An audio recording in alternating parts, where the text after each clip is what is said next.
This episode is really near and dear to my heart. I have two young kids, and return to work and postpartum was so unique for each of my babies and also so complex. With my first baby, I was working in a physical office. With my second baby, I had already transitioned into becoming a remote worker.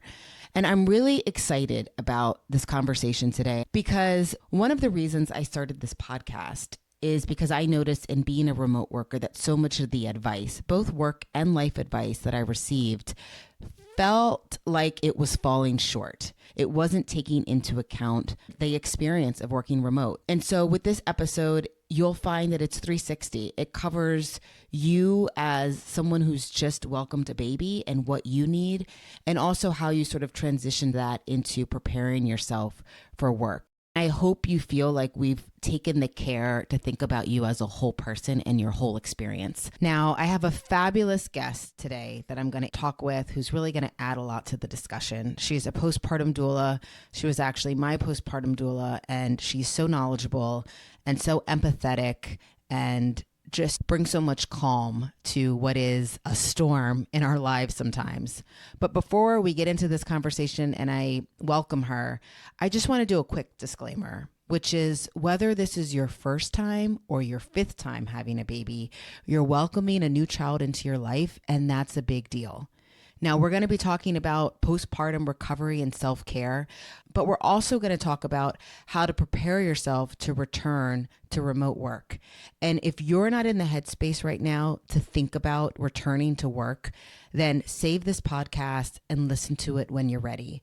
There is so much going on in your life right now. I really don't want this to become one more thing you have to do or worry about, or another reason to feel like you're not doing your absolute best, because we know that you are doing your absolute best. So give yourself the gift of time on this podcast and listen to it whenever you're ready. We'll be here. Let's get into it. This is Work It Remote, a community for women working remotely. I'm your host, Erika Bergen, and on this podcast, we get real about remote work and how to make it work for you. Enjoy the episode. I'm here with Jarriel Campbell, owner of Call Your Doula. I'm going to introduce you for a little bit, Jarriel, okay, and brag on you. Jarriel and her team were my postpartum doula support after my second baby, Aubrey. And I was introduced to the idea of postpartum doula support from a friend. And it really was a life-saving experience for me. I'll just give some context. When I had my second baby, I had just moved to Cleveland, Ohio in January, 8 months pregnant. And so my postpartum was wild because I had just been living in a new state with no family, friends. 2 months before I went on maternity leave, I had gotten promoted. The weekend before I went into labor, we had just put an offer in on a new house in Cleveland. And then also, I don't know if you know all of this, my daughter was having a tough time transitioning, my 4-year-old at the time, into her new school. And my husband, we moved for his job. And so, he was ramping up and, had all the new job anxieties, right? And so by the time I gave birth, I was exhausted. I had nothing left. You and your team became a huge part of my recovery and being able to take care of myself, being able to get support and just feel a little bit more human and have a little bit of the headspace that you need during that time to really bond and do the things that you're quote unquote supposed to be doing during that time. Welcome, Jarriel. Thank you for joining today. I really couldn't think of a better person to have this conversation with as we try to support other women in their postpartum care and returning to work. Yeah, no, thank you so much for the warm welcome. I had no idea all of that was happening for you, like no clue at all. I knew you had just moved to Cleveland, but all of the things that you have, I was exhausted just listening to the list. Oh my goodness. Yeah, I had no idea. I tried to forget and you that wore part. it so well. You could never tell. Yeah. Oh, wow. Yeah. So thank you so much for having me. I'm excited about this conversation too. So tell us, so for all those who don't know what a doula and postpartum doula is, can you just level set and educate us all on what that means? Yeah, so I love the beautiful analogy of a couple getting married. So you find the love of your life, you're getting married, and you are overwhelmed, right? There are things you have to do and things that you don't know that you have to do. And you guys decide to hire a wedding planner. And your wedding planner will be your guide and your coach. They will walk alongside you. They will let you know what to do and what time frame, introduce you to vendors, and really help you to center and focus on the love of your life in your big day. And that's the same thing that doulas do, but only in like the maternity kind of space. So if you are expecting a baby and just had a baby and you are overwhelmed, you have no idea what to do, you're waiting by the door for your handbook to come in for first time parents and it doesn't because there's no manual, what you would probably do is want to hire a coach or an expert, somebody who can walk alongside you and your partner throughout this journey. And so that's what we do as doulas. We really help to support people with feeling confident, being able to advocate for themselves, being able to navigate their options, whether that's home birth or hospital birth, if you are expecting. And then once you come home with your new baby, what will that rhythm be between you, your partner, your new family? And so we are there to support you from pregnancy all the way through the postpartum period. I do want to give a disclaimer too that there are doulas in other parts of having a baby, growing your family. So there are adoption doulas, fertility doulas, death doulas, bereavement doulas. The list goes on and on and on.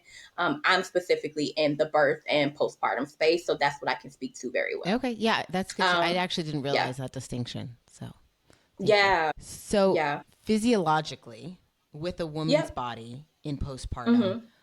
can you help us understand what is happening with the body Mm-hmm. that we should be mindful of in our recovery?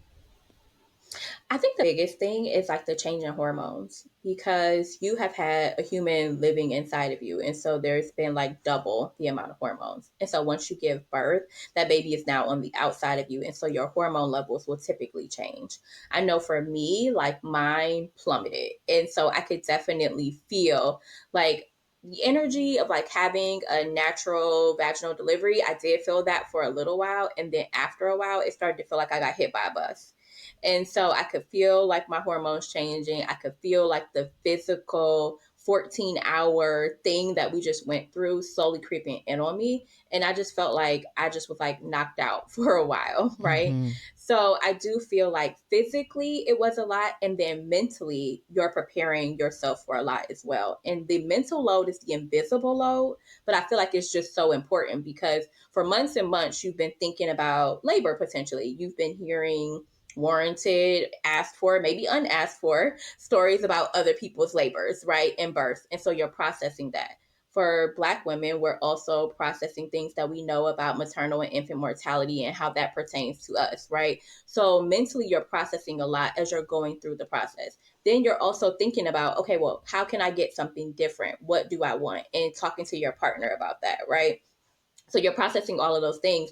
And then let's be honest, birth can go 900 ways to Sunday. So for some of my clients, they do get to experience a very positive and nourishing birthing experience. And some of them feel good about that. And then some of them feel guilty about that because now they've had an experience that they wish their friends and family had had, and they have to go back and tell that story. So there's guilt there. So there's so much going on just emotionally and mentally on top of hormonally and like the physical where that gets to you as you get deliver a baby. So I just want people to know that it's okay to take time to do nothing and go nowhere.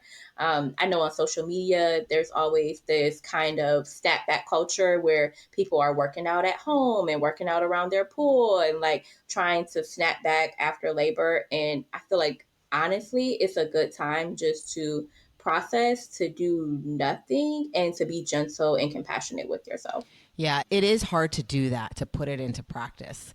With my Yeah. first, it was like, oh, maternity leave, you know, you have all these plans of what you're going to do, right? But the second's a little different because there's another child in the house. You really do need to think proactively about how you're going to squeeze in the rest. I knew this going into it, that it was going to be tough. And so Yeah. I had started to think about what do I need? And I had been encouraged to by some good friends. Like, you need a Mm. plan for support. But Yeah. that's not always easy. That doesn't come naturally to many of us as women, right? To think about what support do I need, and to go out and ask for that support. When Yeah. you're working with clients, and I know you do a lot of also community work too, outside of your client-based work, what do you find as being, this is a two-part question, one, the biggest Yeah. barrier in women asking for support, maybe even identifying the support that they need, and then Yeah. two, receiving it?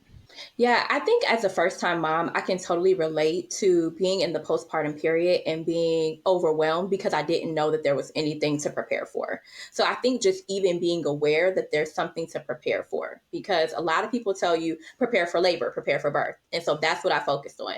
How do I want to show up in the labor room? What kind of birth do I want to have? How do I want, this to look with me and my partner? What kind of support do I want from my doula? So then once my baby was home with me, I'm like, oh, wow, the postpartum period lasts so much longer than labor. And I didn't think about this at all. I didn't meal prep and do all of the crock pot meals so that way I don't have to think about dinner constantly. I didn't go to lactation classes. So I was struggling to breastfeed and didn't know why, or why it wasn't as easy as it looked on Instagram, or who to call or who to ask, right?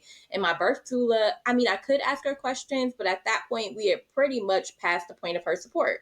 My baby was here, she did a postpartum follow up, and she was on to her next client. So I think really going through a postpartum plan could be helpful because it can start to bring up the things that you don't even know you need to prepare for in the postpartum period or haven't thought about.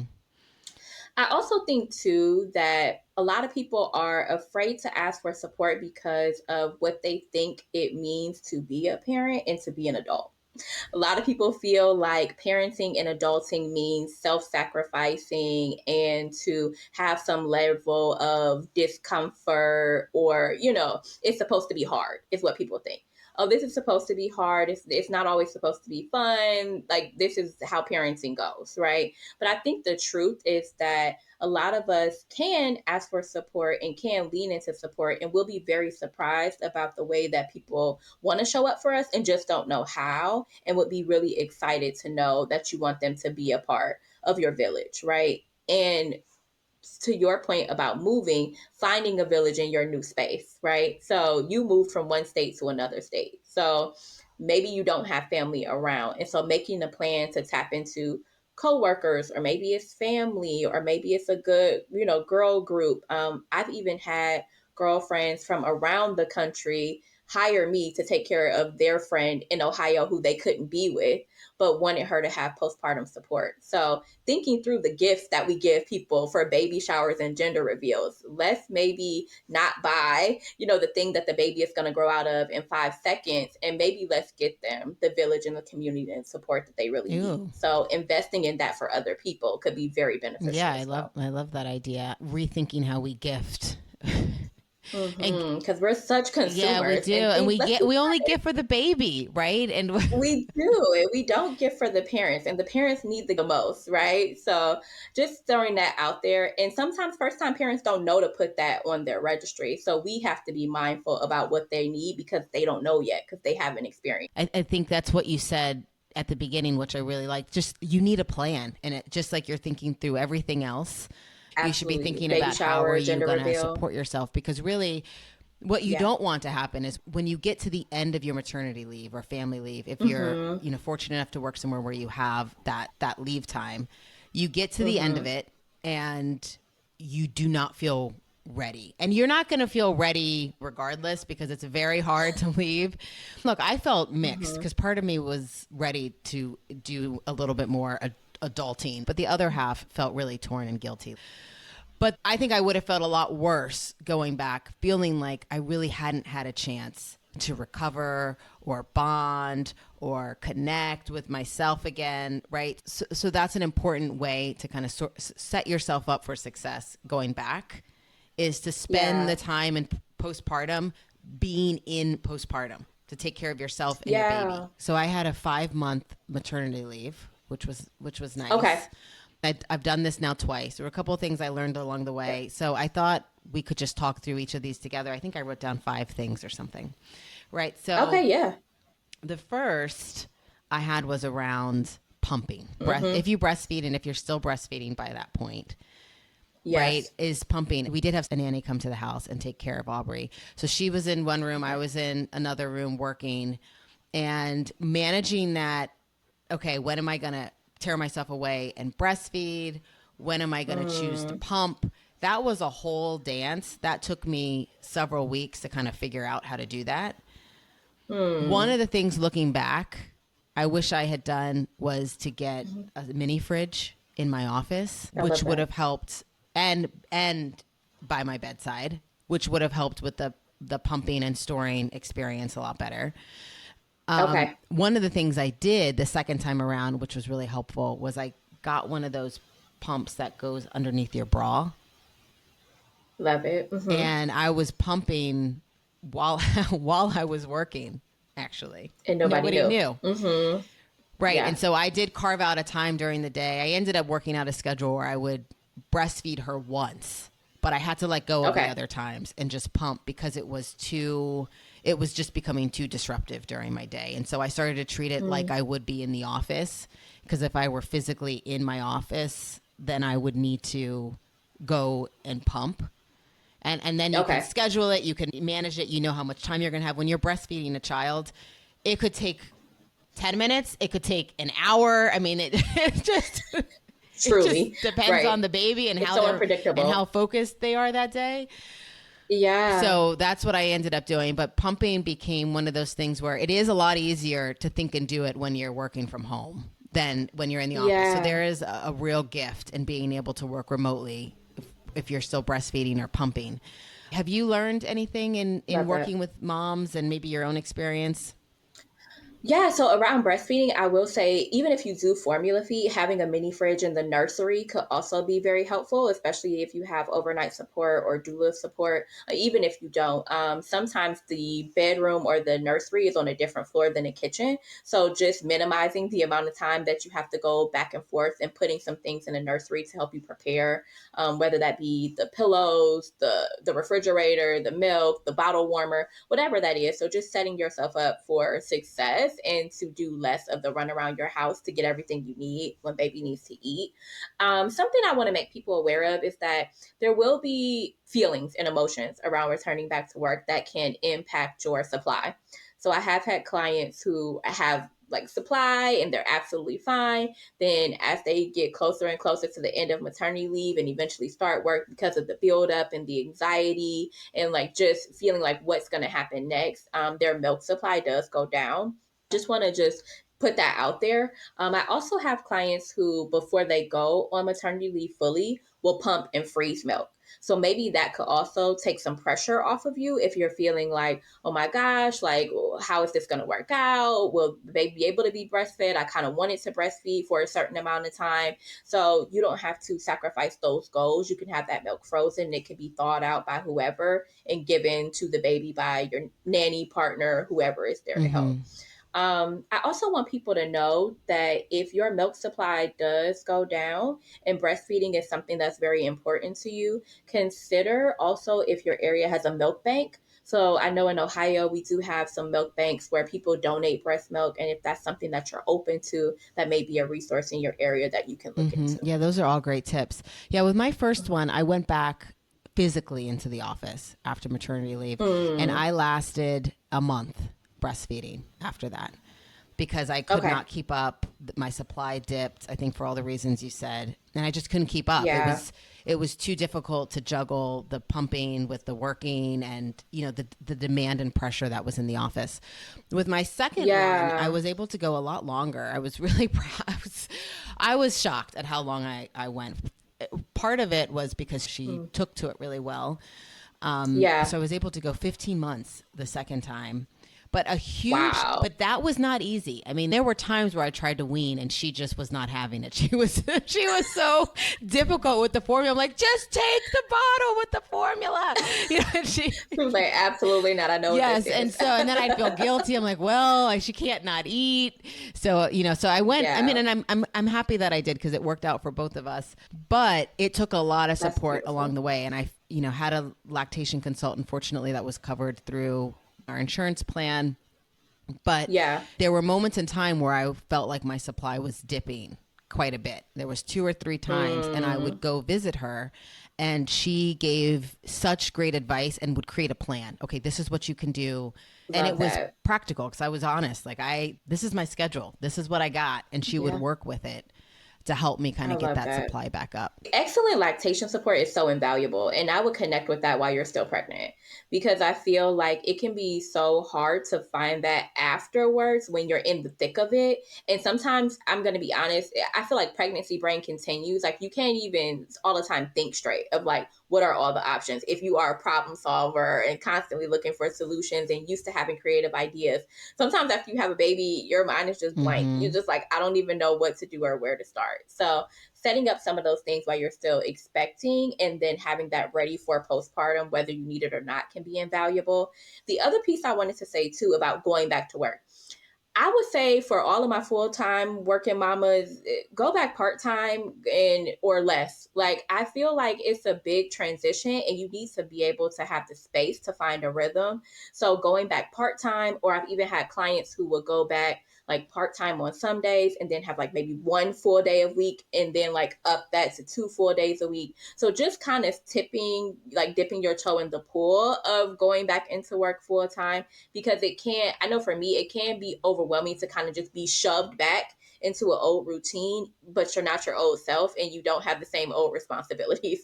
So finding that rhythm may take weeks, it may take months. So part-time as much as you can, and then kind of build your way back up to your full-time schedule. That's exactly what I was going to say too, is to propose some sort of ease in schedule.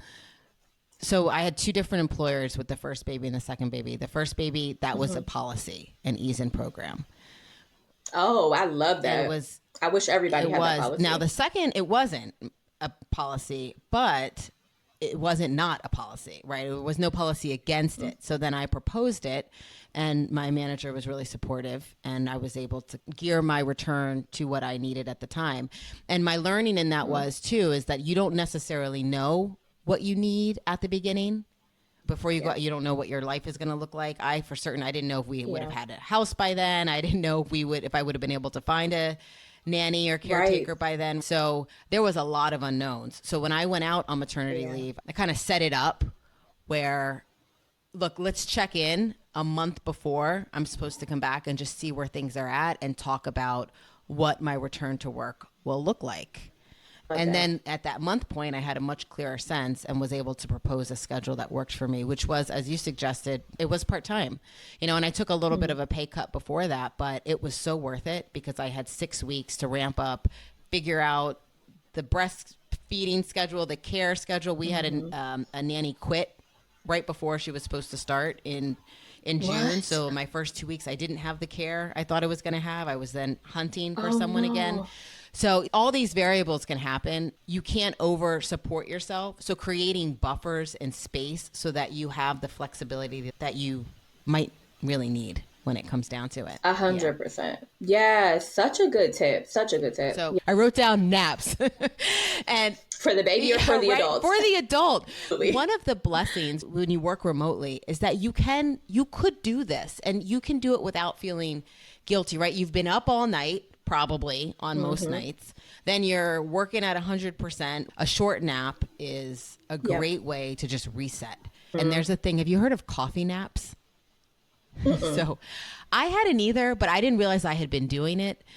So, and then I learned it was a thing. So basically what I was doing is at the middle of the day, I would have a cup of coffee and I'd still feel really tired.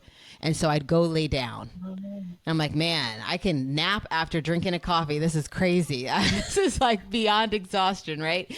And then I would nap, and I had learned you only take 20-minute naps because if you nap any longer than that, it starts to become harder to wake up, right? And then I'd wake up from my 20 minutes and I'd feel great. And then someone said to me, oh, that's a coffee nap. That's actually a thing. So if you look it up on the internet, there are sleep specialists who recommend this. It takes about 20 to 30 minutes for caffeine to kick in. So you quickly consume a cup of coffee. Then you lay down immediately after for 20 minutes. And then when you wake up, you have the hit of the coffee and the hit of the nap. And the nap. Wow. So you have some natural things and some Right. caffeine going together. I love that. I've never heard of a coffee nap, but I do highly, highly, highly encourage naps. My daughter is 7 and I still take naps. I was so disappointed when she stopped napping because it literally was like my favorite part of the day when she was like younger, like taking a nap, schedule Yes, it. and I was one of those people who didn't think I could take naps, and then someone told me you've got to train yourself to take a nap, and so I did. It took me a couple days to get into the swing of things, but then my body just got with the program. You know, it knew, okay, it's 1 o'clock, it's time to lay down, and you're going to be so much more productive in the second half of your day because you've reset your body a little. Yeah. Yeah. What do you think helped you with like training yourself to take a nap? Did you put on like white noise or meditation music, or did you just rest your eyes? Honestly, I was so tired, which most moms can relate to that, that your body, when you give yourself permission to sleep, it will sleep. It's tired, Hmm. right? And then So that's the key, giving yourself yeah, permission. it was probably that, just giving myself the permission to do it. And then also just Yeah. listening to my body, because we all have those moments during the day where it just feels hard to do the next thing because you're so tired. And typically Yeah. during that time, I would try to wake myself up. Let me have coffee. Let me eat something. Let me go get some fresh air. And instead of trying to keep myself up, I just listened to my body and said, okay, now it's time to rest. Yeah. I love that. So, the other thing I wanted to ask you about is tearing yourself away from your baby. I Mm. did not have a hard time with this with Aubrey, but I struggled with my first because there's this desire, right? There's this expectation you're supposed to be able to do everything. At least I felt that pressure. Yeah. So, I had a hard time even when support would come with my first. My mom came. So, my mom came to visit Oh. and Yeah. help. And she's like, I'll take the baby. And at this time, we were in a 1 bedroom apartment. So she was in the living room and we moved the bassinet out there. And she's like, oh, you're going to be able to sleep. Then I heard Renee crying Oh, and okay. she was helping. She was there. She was going to do what she needed to do to support and help Renee. But I had a hard time letting that happen. And so I kept coming out and Mm. checking and coming out and checking. And my mom got so frustrated with me. She said, if you're going to keep checking, you might as well just take her back in the room because you're not sleeping. And I said, okay. And I took her back in the room. I mean, it was like such a fail. And I look back on that Yeah. moment and think, wow, and I was only about 2 weeks postpartum at that point. I really did not get it right. I wasn't able to see that I needed support. I wasn't able to receive the support. I was hard to help. So, and then it happens Yeah. again when you go back to work, your partner is then off, right? So you exchange the leaves or you have somebody come in and help with the baby. So then, right, so Right. you're back at Exactly. work, you're in a meeting and the baby's crying upstairs. And then it becomes hard to concentrate. And again, you're still feeling that tension of needing to pull yourself away and not let the Hmm. cries kind of get to you, which feels counterintuitive to that motherly instinct. What support could you offer to women who struggle with receiving support, tearing themselves away, letting somebody else come in and take over for a little bit of time?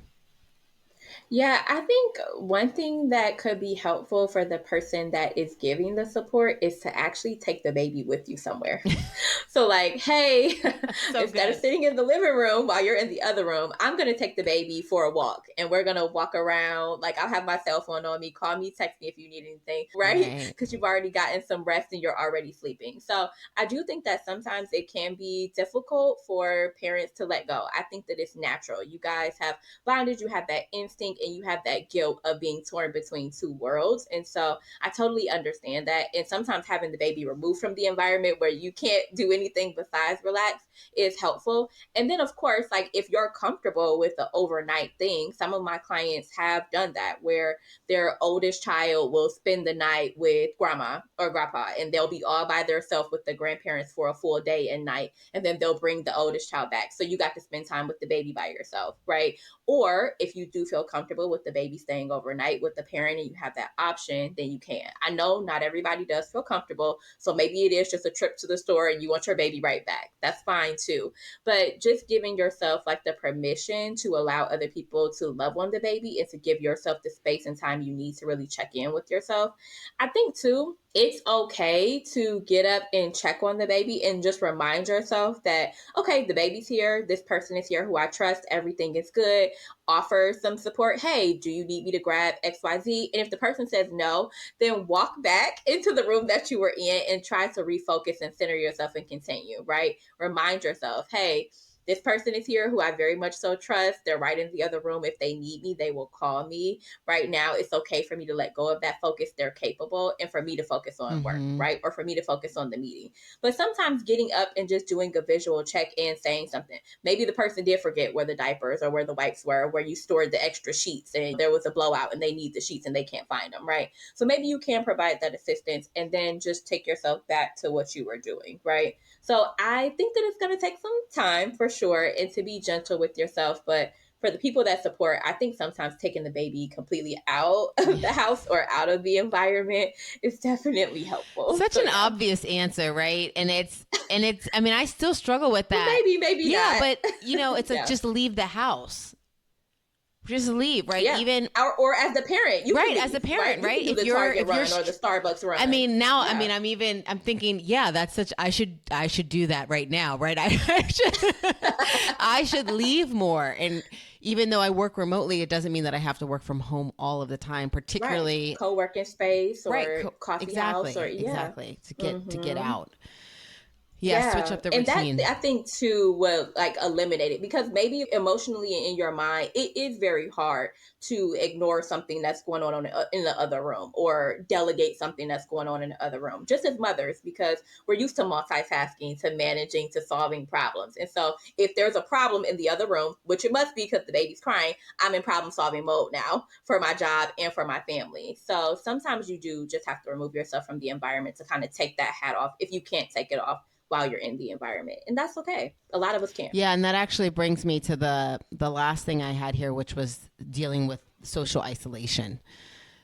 So when you work remote, I struggled with this with my second. When I went back to work, I went back into an office and I sort of rejoined a little bit of normalcy in terms of my routine, which was really healthy for me. Yeah. The second time I felt even more isolated because now I'm rejoining this remote world, but now I have this whole other life that people don't even have they can't see me. They don't know, they can't see physically how I've changed. It can be a very isolating experience. And so I also like that idea of getting out of the house because it gives you a chance to build your own routine for yourself outside of your baby. You're not just going into the next room. You're actually getting ready. You're going out. You're driving somewhere. And maybe it's somewhere with other people. So you're getting a chance to interact and socialize. In terms of socialization and building community, what have you seen moms do?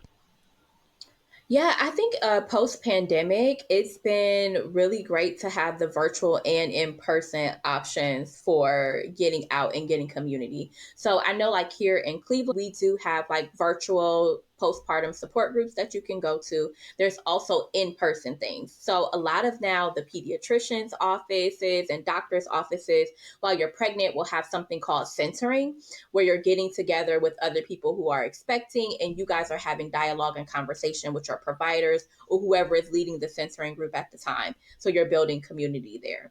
There's also the opportunity to do things like childbirth education classes or newborn care classes. So you and maybe your partner can go to those classes. And of course, everybody there is having a baby soon. So that's another way to connect with people.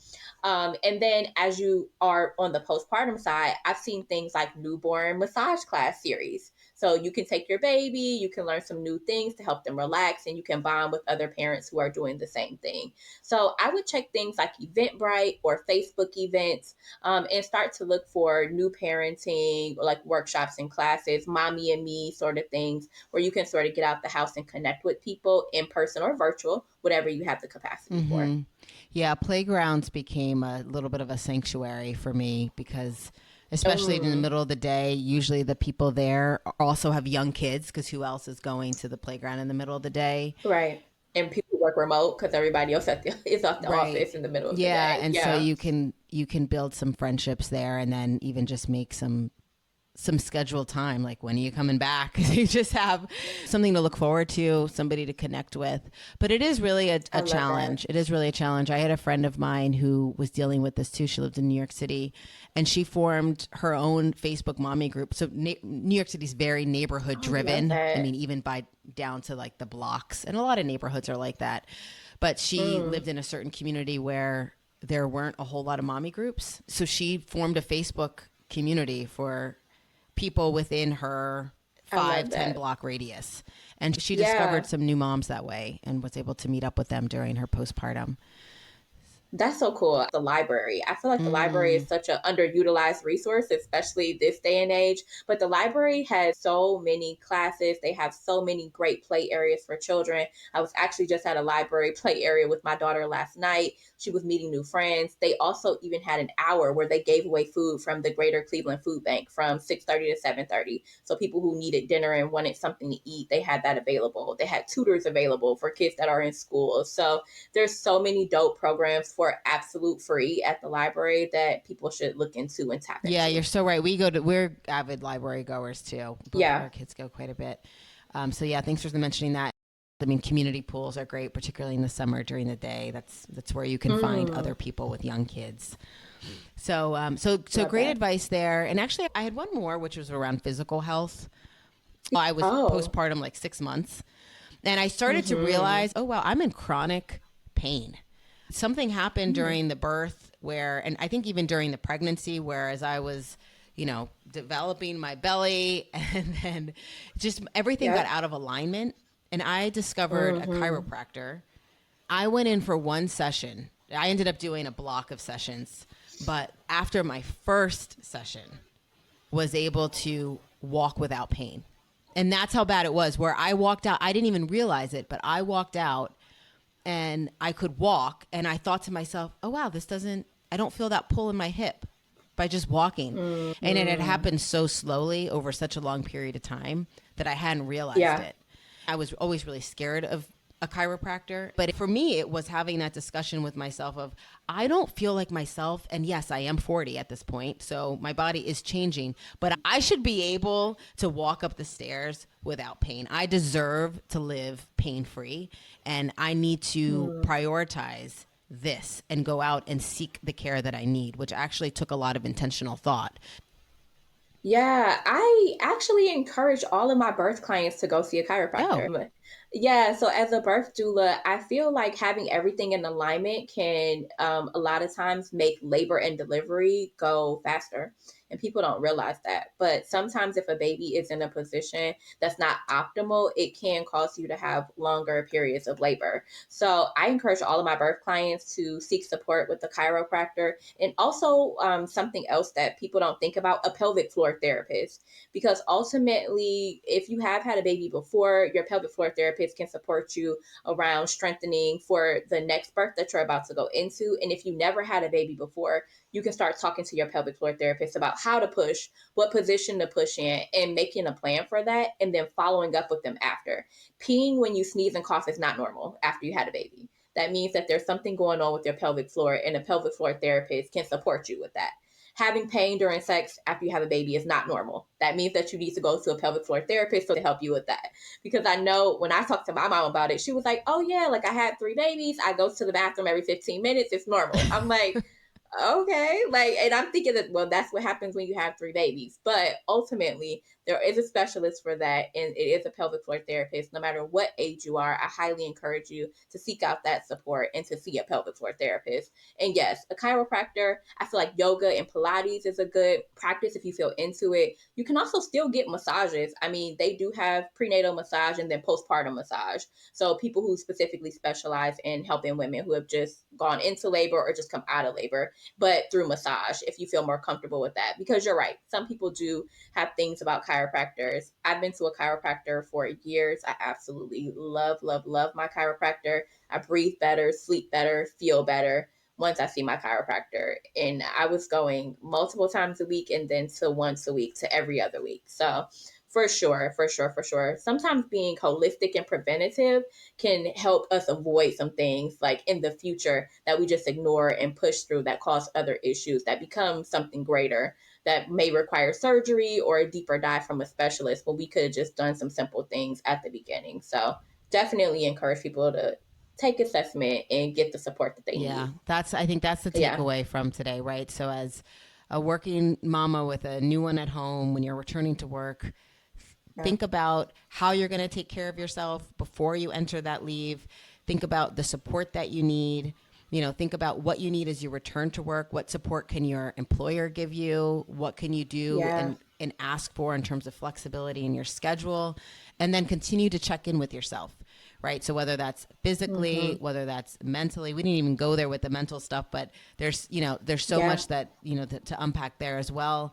And then whatever you want to give to your baby, whether that's breastfeeding, whether that's time, like whatever that is that you want to give more of, how can you support Mm-hmm. yourself to do that? So Yeah. thank you so much, Jarriel, for having this conversation. I think we could probably talk for another another hour or so. There's just, when it comes to postpartum, there's just so many layers to it. And so, For yeah. sure. I'll have to come back and we'll peel back some Yeah, more you'll have layers. to come back. In the meantime, how can people Yeah. get in touch with you? Yeah, so I have my website, callyourdoula.com. Doula is spelled Doula. So callyourdoula.com. Even if you aren't in Ohio or in the Cleveland area, definitely reach out. I do have a global doula network and also providing virtual support. So would love to help you in any way that I can if you need some support. And thank you so much for having me. If you got something out of this episode, and I really hope that you did, please share it with someone else that you know that could benefit from it, whether they are a mama or the partner or friend of a mama. And of course, please remember to subscribe at workitremote.com. Thank you.